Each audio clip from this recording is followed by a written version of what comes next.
और नगरीय निकाय चुनावों के बाद अब नतीजों का आज दिन है। मेगा कवरेज जारी है और बड़ी खबर सागर से आ रही है, जहां सागर नगर निगम में बीजेपी की जीत हो गई है।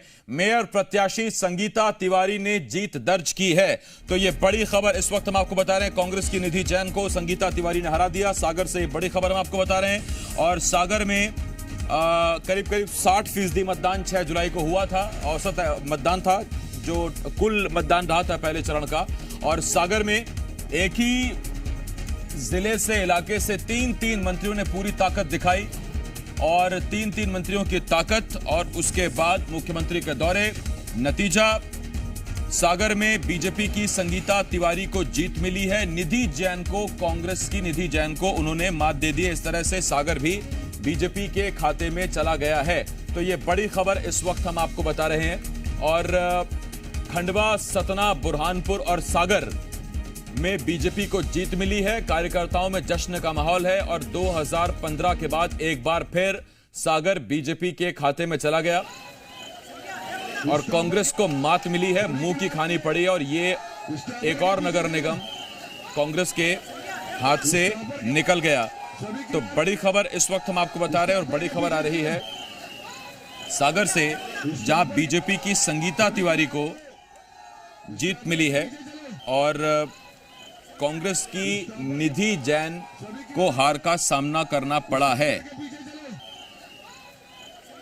तो सतना बीजेपी ने जीत लिया है, सागर बीजेपी के पास चला गया, बुरहानपुर, खंडवा, ये कुल 4 नगर निगम बीजेपी ने अपने नाम कर लिए हैं। एक सिंगरौली जरूर आम आदमी पार्टी की तरफ गया है, बाकी कांग्रेस के खाते में अब तक एक भी नाम नहीं आया है।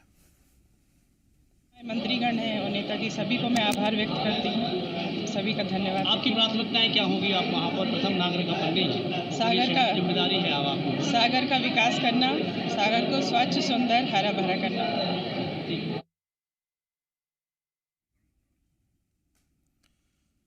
तो संगीता तिवारी को आप सुन रहे थे। सागर को स्वच्छ बनाना, सागर का विकास करना, ये उन्होंने कहा कि उनकी प्राथमिकता रहने वाली है। तो ये बड़ी खबर इस वक्त हम आपको बता रहे हैं। और इस तरह से सागर बीजेपी के खाते में चला गया। बुंदेलखंड नगर निगम यानी सागर नगर निगम बीजेपी के खाते में गया और बीजेपी के कार्यकर्ता जश्न मना रहे हैं, एक दूसरे को बधाई दे रहे हैं।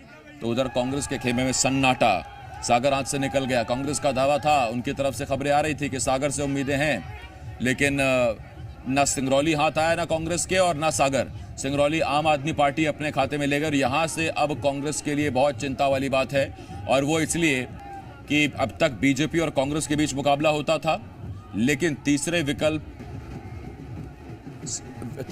के तौर पर अब आम आदमी पार्टी ने ना सिर्फ वहां पर अपनी मौजूदगी दर्ज कराई है, बल्कि एक नगर निगम भी अपने नाम कर लिया, महापौर का पद अपने नाम कर लिया। अतुल अग्रवाल, जी मीडिया संवाददाता सागर से इस वक्त हमारे साथ जुड़े हुए हैं। अतुल, तीन मंत्रियों की मेहनत, ताकत, कार्यकर्ताओं का उत्साह, नतीजा संगीता तिवारी की जय। जी हाँ, देखिए इसमें सबसे ज्यादा अगर मेहनत देखी जाए तो नगरीय प्रशासन मंत्री भूपेंद्र सिंह ने की है। उन्होंने इस तरह का चुनाव लड़ा। एक बार उन्होंने बोला भी था जी मीडिया से स्पेशली बात करते हुए कि यह चुनाव वह इस तरह से लड़ना जैसे वह अपना खुद का चुनाव लड़ रहे हो। कुछ भी हो, लेकिन मंत्रियों की मेहनत, कार्यकर्ताओं की मेहनत सफल हुई और संगीता तिवारी 12,000 से अधिक मतों से जीत गई है। जबकि सागर सीट पर कांग्रेस की जीत की काफी संभावनाएं और कयास लगाए जा रहे थे, परंतु यह जीत भाजपा के लिए एक बहुत बड़ी जीत थी।